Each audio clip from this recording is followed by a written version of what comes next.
Täna mõtlesin rääkida natuke Mansi mütoloogiast, nii nagu see kajastub 19. sajandil kogutud rahvaluules. Aga kõigepealt võib-olla mõne sõnaga sellest, et miks ma üldse mansidega tegelema sattusin ja kuidas see huvi Mansi rahvaluule ja mütoloogia vastu tekkis.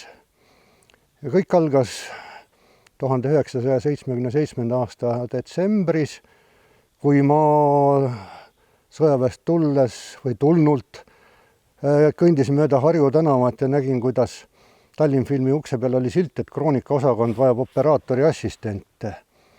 Ja siis ma astusin sisse ja küsisin tööd ja sain. Ja sattusin enda õnneks Lennart Mere uue filmi peale, see oli siis film nimega Linnutee tuuled, mille võtteperiood just pidi algama. Ja ma pean tunnistama, et enne seda ma ei teadnud soome-ugri rahvastest midagi ega teadnud loomulikult ka mansidest midagi.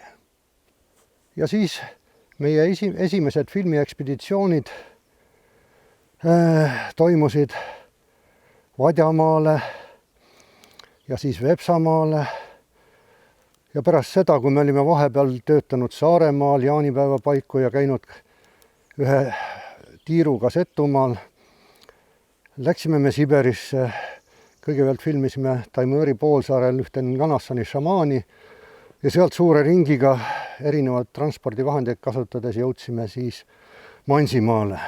Ja mansidest ma teadsin tõesti nii palju ainult, kui ma olin lugenud Eesti Nõukogude entsüklopeediast. Mõni rida. Aga kohe alguses paelus mind manside puhul keskkond, kus nad elasid, muidugi see taiga ja need Siberi jõed ja siis mansi keel, see keelekõla, mis oli niivõrd kuidagi kodune, tundus, et ma saan sellest kõigest aru, aga tegelikult ei saanud loomulikult aru. Ja siis selle ekspeditsiooni käigus sai kuuldud ka esimesed mansi laulud ja jutud ja kuigi ma neist tookord midagi aru ei saanud, võib-olla see oligi just see salapära, et millest ei saa aru ja tahaks teada. Ja see viis mind Mansimaale tagasi paar aastat hiljem, kus ma siis juba ise salvestasin ja kogusin Mansi rahvaluulet. Ja mul väga vedas tookord, et seal külas ja selles samas majas, kus me elasime, oli suvevaheaega veetmas ka tulevane Mansi filoloog Klavdia Sainahova ja Klava oli siis inimene, kes andis mulle esimest juhatust nagu mansi keele juurde ja kes ka aitas ära litereerida esimese mansi teksti lindist, mille ma siis hiljem ära tõlkisin. Vot ja nii see huvi algas ja nii ma järjest hakkasin tõlkima ja võiks ju küsida, milleks seda üldse vaja on. Et võiks ju lugeda vene keeles ja võib-olla kui oskaks nüüd teisi keeli siin, ma kahjuks ei oska ungari keelt, et lugeda Bernard Munkatši kogutud materjali ja ei oska ka saksa keelt, et Arturi Kannisto kogu lugeda neid tõlkeid. Nii et mul tuli ikkagi mansi keel ära õppida niivõrd vähemalt, et ma suutsin neid tekste lugeda ja tõlkida. Ja seda ise tõlkimist pidasin ma vajalikuks ka sel põhjusel, et sageli need saksa või ka ungarikeelsed tõlked, mitte et nad oleksid olnud halvad, aga näiteks saksakeelsed tõlked olid liiga sõnalised, kohmakad ja kohati nad ei andnud seda edasi, mida oleks võinud. Pigem oli see nagu selle informandi kommentaar sinna juurde, mitte otsetõlge. Kannisto puhul ma sellist näidet ei tea, aga näiteks Wolfgang Steinitzil, saksa folkloristil, kes Handi materjali kogus, on selline tore näide, mida ma alati olen toonud. et kuidas oli tõlgitud Handi taevajumal, siis Handi selles hobiäärses murdes tapet vespa hunang nova tuurem ja seda oli tõlgitud siis, kui 7. taevas harjalattide ja ungastega majas elav meie helge isa toorum. Aga tegelik tõlge on hoopis 7 harjalatiga ja unkaline helge isa toorum. Nii et siin on väga oluline vahe, selgub, et see taevas ise ühtlasi on ka Jumal, 7-korruseline. Ja nüüd ma jõuangi siis maailmavaate probleemideni ja kõigepealt räägiks maailma loomisest. Mansi 19. sajandi folklooris on nagu 2 eri versiooni maailma loomisest. Üks on see, mis on esindatud nagu laulus, vähemalt ühes laulus on see, või 2 tegelikult, üks on Reguli kogutud, veel Antal Reguli kogutud ja teine on Munkatši kogutud, mingisuguse 30-40 aastase vahega. See on siis pühade laulude kategooriasse kuuluv laul, mis räägib maa loomisest. Ja seal nagu räägitakse, kuidas Jumal loob, kas loob maa või loob iseennast siis, või loobki kedervarre hõberõnga suuruseks.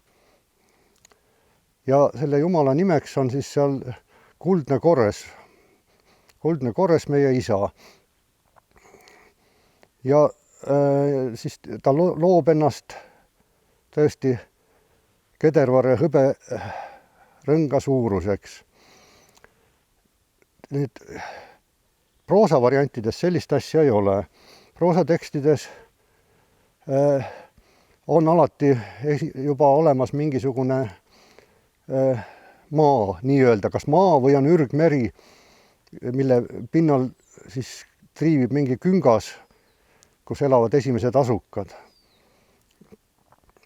Aga laulus on jah siis see kedervars, aga mis on ühine mõlemile variandile, on see, et see loodud maa on alguses asustamiseks sobimatu või elamiseks, sellepärast et ta pöörleb väga kiiresti. Noh, võib-olla sealt see kedervarre kujund ka siis on võetud. Et vast loodud maa pöörleb hirmus kiiresti. Ja kui nüüd maa luuakse niimoodi, et on ürgmeri, siis on tavaliselt loojaks, no on 2 varianti jälle. Üks on see, kus on lihtsalt sukelduvad linnud. See on maa tekkimise pühas loos alguses, kus ise kerkinud sambla künkal elavad eit ja taat ja siis triivivad seal mööda seda merd.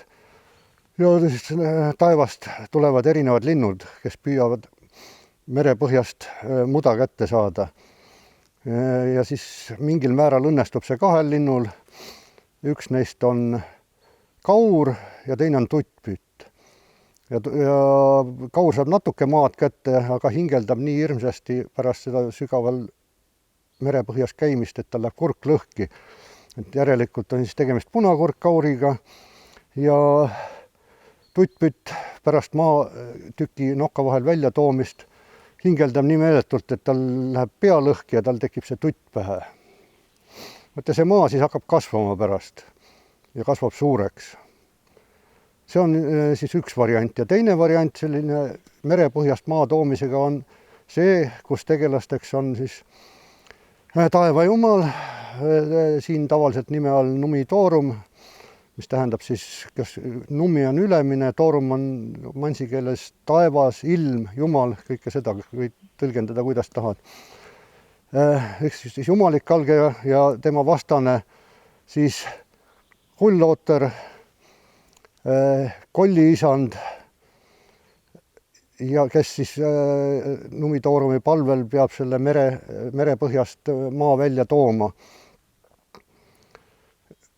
Aga noh, siin on see tüüpiline motiiv, mida minu teada Eesti folklooris ei esine, küll aga on näiteks Liivi muistendites Kuramaa tekkimisest, et kollitaat peidab osa seda merepõhjast toodud maad enda suhu ja kui siis jumal paneb selle maa kasvama, mis on pinnale toodud, siis hakkab see kolli isanda suus olev maa ka paisuma ja ta on sunnitud selle välja sülitama ja nii tekivad mäed maa peale.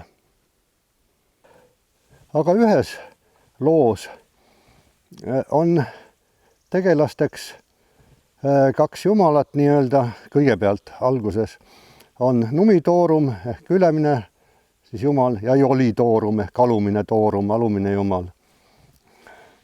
Ja need on siis nagu vend ja õde. Ja Numitoorum ütleb Jolitoorumile, et nüüd oleks aeg nagu maa luua ja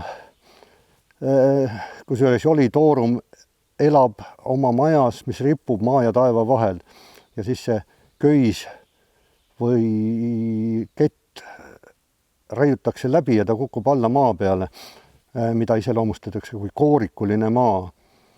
Ja siis selgub, et kõigepealt, et see maa on jumalast pime, siis ta palub oma venda, et pane päike paistma ja kuu kumama ja siis, kui tuleb valgus, siis selgub, et see maa pöörleb nii kiiresti, et seal ei ole võimalik elada, siis ta palub selle maa peatada.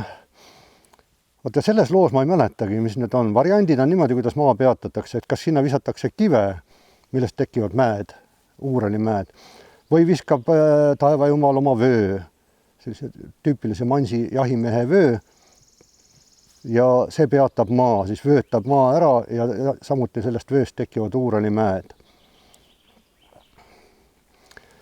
Ja siis läheb edasi nagu inimese ja kõige muu loomiseks, aga täna me enda jutuga nüüd nii kaugele ei jõua vast. Et põhiline, mida siin tahaks siis veel rääkida, on see, et milline see maa või milline üldse see maa ja taevas on. No taevas mansi folklooriski on siis 7-korruseline ja nende korruste kohta kasutatakse mõlemad sõna, siis nii toorum, taevas, kui korrs, mis võikski olla nagu Eesti korrus, aga tegelikult ilmselt ta ei ole üldse sellega sugulane. Aga jääb paremini meelde, kui nii mõelda, et korrus. Ja 7 korrust. Jevdokia Rombandejev on tõlgendanud küll niimoodi seal erinevalt, et korres on kõige kõrgem jumal ja siis Jolitoorum on hoopis allilma valitseja. Aga folkloor seda ei näita, sest et ma just rääkisin sellest, kuidas Jolitoorum rippus maa ja taeva vahel ja siis ta langes alla maa peale. Et sugugi ta on alumine taevas. Ja tekstides sageli see korres on kasutusel nagu laotus või et kangelased tõusevad oma lendava hobusega kahe laotuse, 2 korresi vahele. Et jällegi, kui võtta aluseks nüüd puhtalt rahvaluule tekste, siis Rombandejeva väited ei ole nagu neil ei ole nagu alust. Võib-olla nende perekonna traditsioonis muidugi võis olla nii, sest et lõpuks on ju kogu see mansi usund suuline pärimus ja igas peres võisid olla omad variatsioonid sellest. Nii, nüüd ma võtan paberid appi ja loen mõned näitetekstid vahele. Üks siis selline, kus tegutsevad taevajumal ja kolliisand. Üks lugu algab niimoodi. Enne maa loomist olid vesi ja taevas üksteise embuses. Ülemises taevas elas isa Numitoorum. Alumises taevas ujus kolli isand Kauri kujul. Ükskord hakkab Numitoorum mõtlema. Mingit moodi las tekib maa. Mingil kombel las jõuab maa vee alt üles. Ta laskub alla alumisse taevasse, kutsub kolli isanda enda juurde. Ta ütleb kolli isandale, sa ole mu vennaks, loome 2 koos maa. Kolli isand ütleb, Numitoorum, mis kavalusega ma sulle vee põhjast maa üles toon? Kui sa siia minu juurde laskusid, siis lasku veel allapoole. Isa Numitoorum ütleb, sa oskad sukelduda. Sukeldu alla mere põhja, võta liiva suhu. Vot, ja siis lähebki niimoodi, et see kolliisand lõpuks saab selle liiva kätte ja jätab osa suhu ja see hakkab tal suus paisuma.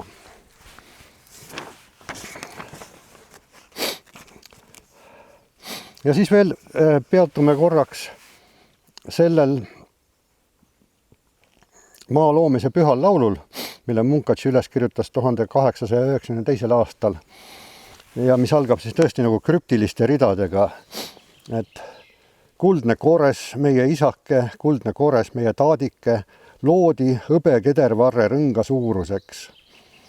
Ta lasi taevast alla Siberi hald ja kaamahald ja ema, lõi kolliisanda tütre, lõi üleval käiva tiivulise kalmi. Et see on väga kummaline lugu, kus luuakse mitu sorti tegelasi. No see selge on see, et see Siberi hald ja kaamahald ja ema, see on maaema sellisel kujul, ta hõlmab nagu kogu tuntud maad, nii idapoolset kui läänepoolset. Aga miks kolliisandat ennast ei looda, vaid kolliisanda tütar, seda ma küll ei oska öelda. Ja üleval käiv tiivuline kalm on selline kummaline tegelane sidepidaja maa ja taeva vahel, kes käib sõnumeid viimas taeva jumalale. Ja tema esineb enamasti ainult 19. sajandi tekstides, kindlasti ka varasemates, aga neid meieni ei ole just lihtsalt jõudnud. Nii, ja siis see, kuidas see verb või kuidas seda loomist seal on siis nimetatud või mis sõna seal kasutatakse. Seal esineb ta kahel kujul siis mansi keeles sankemles ja sankem tõsta. Ja algvormid on siis vastavalt sankem lankve ja sankem tankve.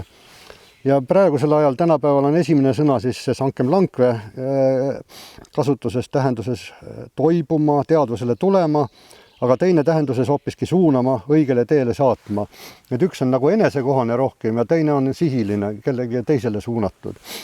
Ja seal, kus on juttu just, et kuldne koores nagu loodi, miks ma tõlkisin, et loodi hõbe kedervarre rõnga suuruseks, sest seal kasutatakse seda enesekohast rohkem, mis tänapäeval tähendab siis teadvusele tulema, enesest teadlikuks saama. Et see on omaette nagu lausa filosoofiline sisu sellel asjal. Ja nüüd see näide, millest enne ka juttu oli, kus siis maaloojateks nagu on numitoorum ja jolitoorum ehk ülemine ja alumine jumal. Ja see algab niimoodi. Meie ema jolitoorum elab kahe taeva, kahe laotuse vahel 7 keerulise raudköie otsas rippuvas linnas. Elab kaua või vähe, ükskord saabub maa asustamise ajastu. Tema vend numitoorum ütleb, sina õde, lasku nüüd alumisele maale. On vaja luua inimese pikk ajastu, inimese igavene ajastu. Linna üleval hoidev 7 keeruline raudköis raiuti nüüd läbi. Ema jolitoorum laskus alla. Alla jõudmise ajal on see inimeste poolt asustatav koorikuline maa üleni pime. Ta saadab kiiresti üleval käiva tiivulise kalmi oma venna numitoorumi juurde sõna viima. Üleval käiv tiivuline kalm jõudis üles, ütleb, ema jolitoorum saadab sellise sõnumi. Laskusin sinu nimetatud koorikulisele maale. Kuidas ma nüüd inimese pikka ajastu, inimese igavuse ajastu loon, kui maa on üleni pime? Sa vennake, pane päike särama, pane kuu kumama. Ta vend numitoorum pani päikese särama, pani kuu kumama, maa sai valgeks. Ema jolitoorum saadab üleval käiva tiivulise kalmi jälle üles. Numitoorum vennake, ütleb ta, päikese panid särama, kuu panid kumama. Kuigi inimeste poolt asustatav koorikuline maa sai üleni valgeks, siis kõik keerleb, mitte miski ei seisa paigal. Kuidas inimene sedasi seista saab? Sa kata see keerlev maa mingite mägedega, las maa lõpetab keerlemise. Vend numitoorum võttis 7 peotäit teravaid kive, viskas keerlevale maale. Tekkisid uuralid mäed, maa jättis oma keerlemise, muutus seisvaks. Ja siin olid tõesti siis kivid, mis visati maa peale. Ja siis on üks huvitav maailmapilt, on pärit Toorumi poja maailma vaatava mehe loitsust. mis on üles kirjutatud Näksimboli külas 1892. aastal. Ja see algab niimoodi. Meie isa kuldse koresi alla, meie ema kuldse sissi alla, 7 kotka lennukõrguse isa toorumi painutatud vitsavõruna keerleva võrulise maa 7 paiga kohale, meie ema 7 jumalat kandnud haldja poolt hoitud püha maa kohale, mille ümber tiirleb päike, loodi tõve udu, udune päev, loodi haiguse udu, udune päev. No siin tuleb kommentaariks nüüd öelda niimoodi, et see kuldne siss sageli siis nendes vanades tekstides on Koreši abikaasa, Koreši naine, 7 jumalat kandnud haldjas on Kaltešekva ja mis on siin huvitav, et siin on esiteks on see vormel vitsavõruna keerlev maa, mis on keeleülene, see esineb ka Handi tekstides, vitsavõruna keerlev võruline maa. Ja aga siin on öeldud, et nagu toorum oleks selle painutanud, selle maa selliseks. Ja on öeldud, et 7 kotka lennukõrgune toorum. Siin on jällegi nagu see asi, et toorum ise on nii kõrge, see on see taevas, 7-korruseline taevas. Mitte 7. taevas elav, nagu seda oli tegelikult tõlgitud jällegi. Ja nüüd ma räägin siis mõne sõnaga ka sellest, kuidas selles maailmas nagu ringi liiguti või tähendab, mismoodi maa pealt taevasse sai ja taevast maa peale. No siin oli juba näidetes juttu, et oli olemas selline tegelane nagu üleval käiv tiivuline kalm, sõnumi viia, kes lendas taevasse. Ja siis tuli tagasi maa peale jälle. Aga üsna tüüpiline on, et kangelane tõuseb taevasse näiteks 7-korruseliste hõberedelit mööda ja kui ta sinna üles lõpuks välja jõuab, siis ta on nii võhmal, et ei jaksa peaaegu liigutadagi. Jõud on täiesti otsas.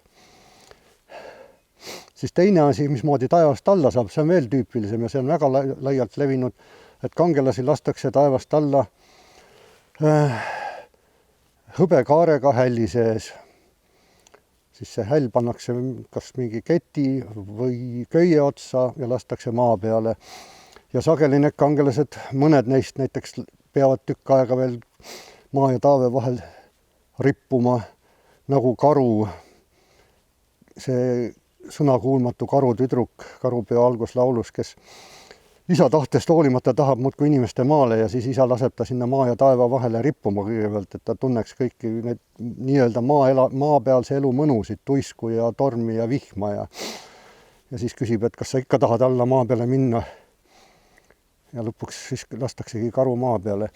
Ja täpselt samuti toimub mõnes tekstis ka Manside kõige populaarsema jumaluse maailma vaatava mehega, kes lastakse samuti taevast alla ja vahepeal siis ta ripub seal vihma käes ja karastub ja sõidab vastavalt sellele, kuidas tuul puhub, kas Uureli lõunaotsa juurde või kiigub niimoodi Uureli lõunapoolsest otsast Uureli põhjapoolse otsani vastavalt tuule suunale.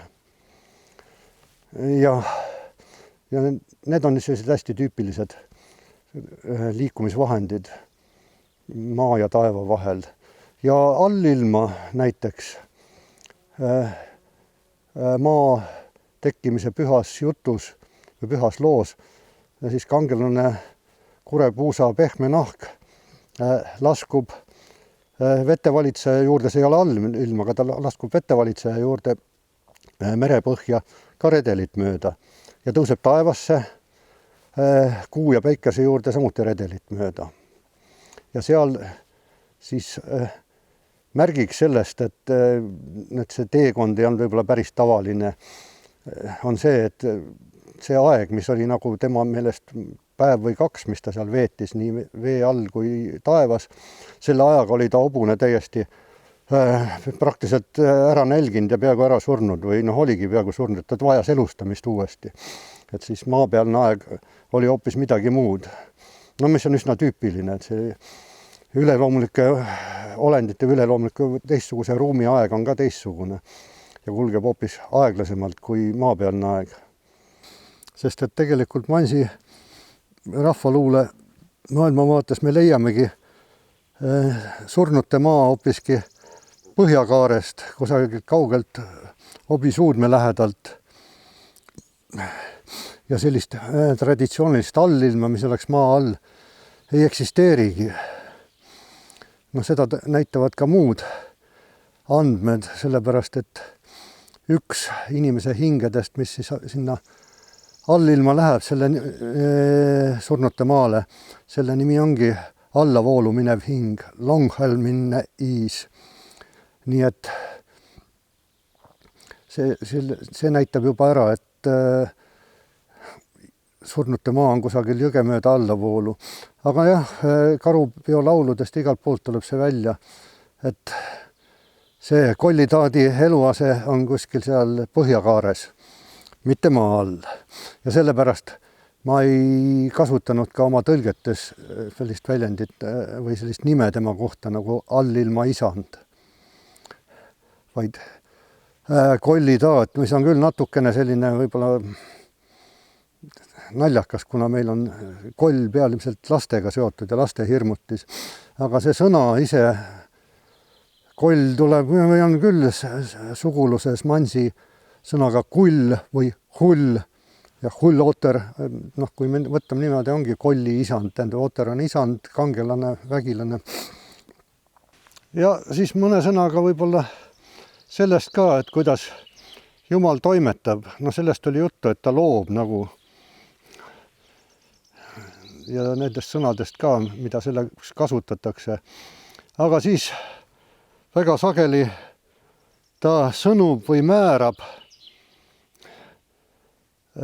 ja paljudes tekstides, lauludes üleloomulikud olendid apelleerivad sellele, et neid on sellesse elu kohta määratud, sõnutud taevajumala Numitoorumi enda poolt, mõnikord ka hällis taevast alla lastud.